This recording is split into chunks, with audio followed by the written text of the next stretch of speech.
আসসালামু আলাইকুম এভরিওয়ান। অনেক দিন পরে রান্নার একটা ভিডিও দিতেছি। বাসায় কেউ নাই, কিভাবে রান্না করব জানি না। তো আমি আজকে লতি রান্না করব। তো প্রথমে আমি শুটকি, তারপর হচ্ছে এই, পেঁয়াজ রসুন একসাথে ভাইজা নিলাম।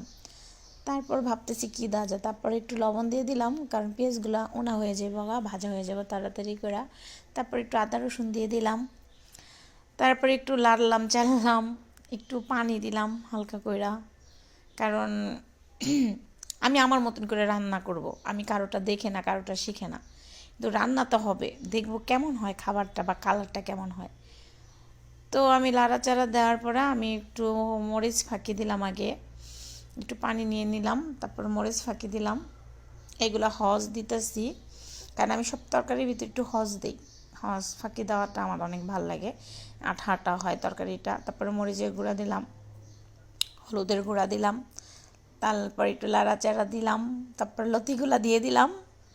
লতিগুলা দেওয়ার পরে ফাইনাল লুকটা আপনাদের দেখাই, কারণ তরকারির সবার মতন যে রান্না করতে হবে এমন কোনো কথা না।